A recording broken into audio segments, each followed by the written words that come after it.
Hi guys, welcome back to my channel. Today's video is going to be all about my 2015 favorites. I had a really hard time narrowing them down, but I managed to narrow it down to like my favorites. Let's get started because I have a lot of books to go through as well as a couple honorable mentions. This is the only contemporary that I have on here today. Fangirl by Rowell. This is actually the first book that I read in the year. This is basically a book about a girl named Kath and her first semester at college, and she has a sister, a twin sister, who's very close to her, but they are very different people. So when they both go off to college, she finds herself becoming distant with her sister. So it kind of deals with that, her struggles with her sister, with her family, as well as trying to get out of her shell and meeting new people, being friends with new people, and I really liked it. So I highly recommend it, and that is definitely my first favorite of the year. So the next category that I have here is going to be dystopians. The first of which,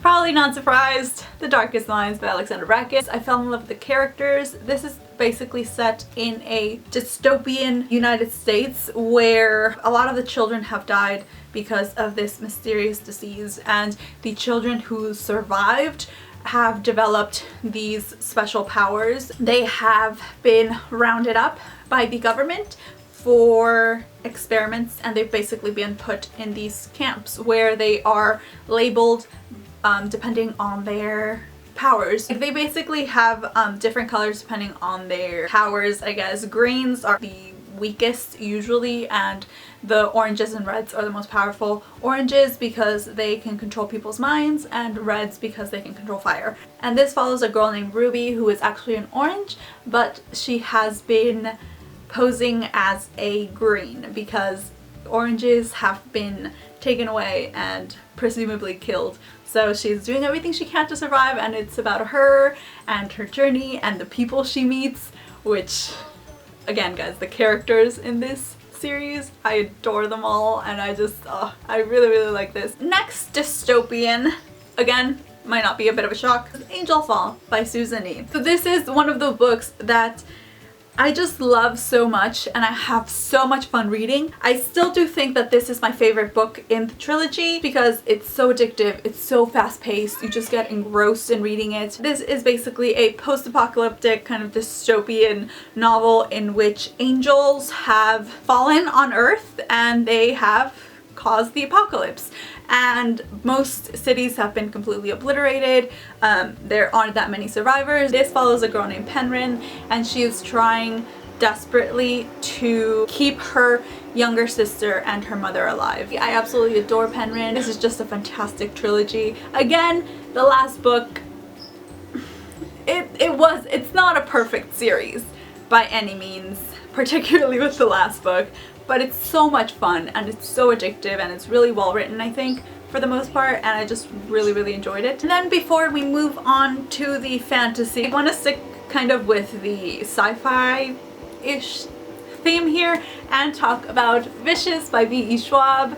This is the first V.E. Schwab book that I read. It is fantastic. So this is a book about two friends who, when they were in college, they experimented on each other in a way to try to get superpowers, basically.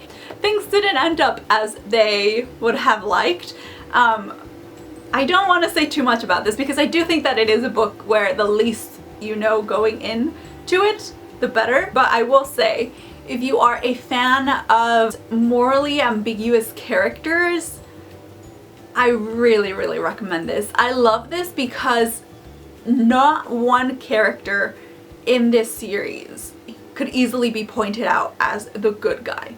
Everybody is flawed and they're kind of fucked up, but it's so good and you just get lost in it, and I loved it, and I just want everybody to read this. Now, for the fantasy, the first book that I'm going to start out with is kind of low fantasy, I guess. It is going to be The Dream Thieves by Maggie Stiefvater. This is the second book in the Raven Cycle quartet. I actually read both the Raven Boys as well as The Dream Thieves this year. However, The Dream Thieves reigns supreme. I did really enjoy both of them about the same, but once I got down to it, I realized that while I really enjoyed The Raven Boys, it did start off a little bit slowly.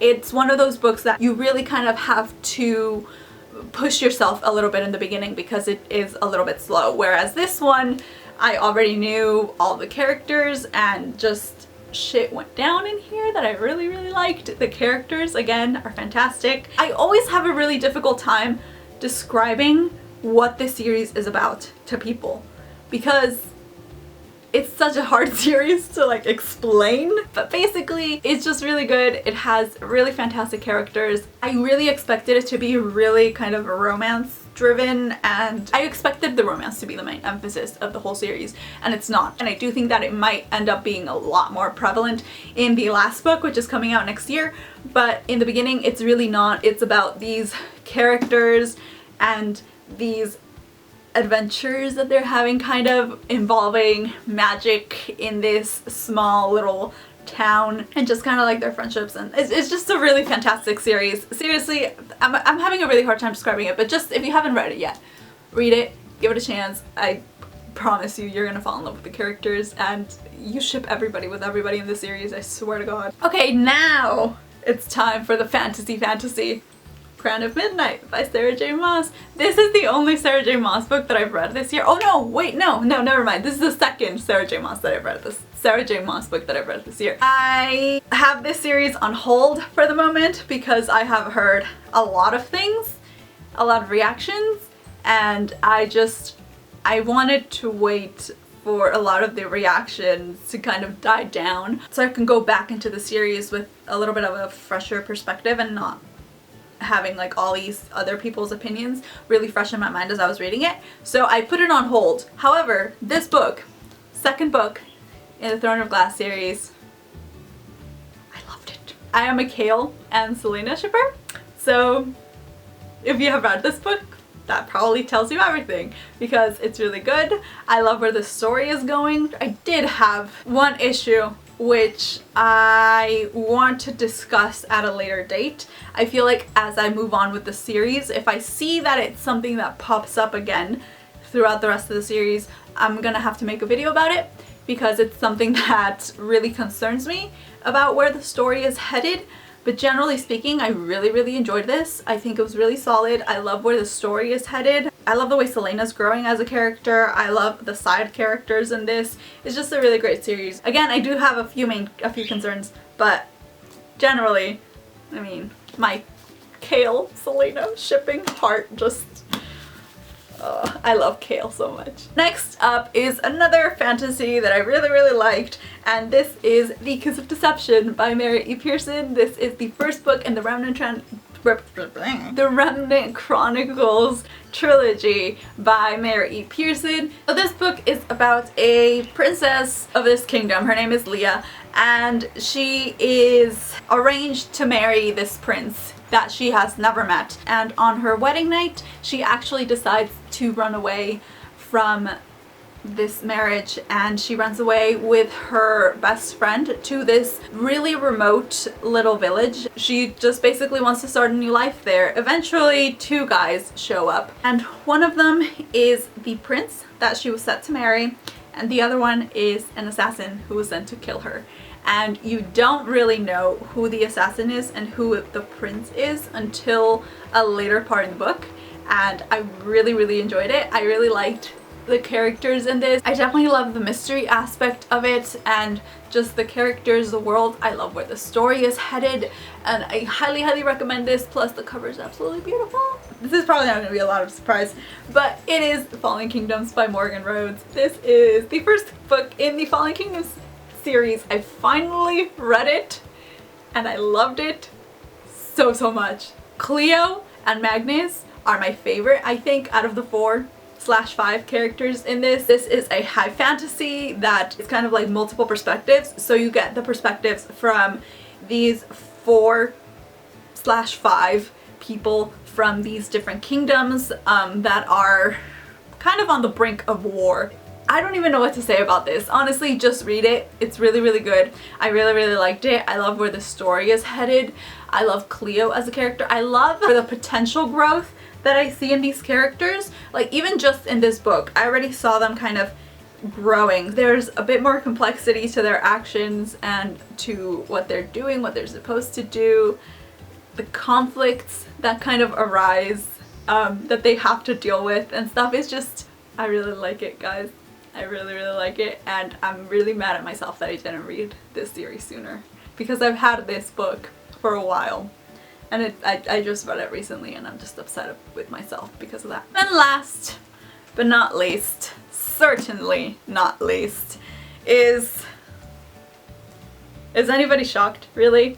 This is Winter by Marissa Meyer, the fourth and final book in the Lunar Chronicle series. This book, I wanted to include all of them, but in the end I settled for Winter because I really like the way the story wrapped up. And even though part of me still does a little bit, kind of does wish that this was divided into 2 books, I still really enjoyed it. It was super fun to read. There wasn't a moment where I was bored. My ships all sailed in this, and I just loved every character. I love the world, and I adore this. It's fantastic, and I want everybody to read it.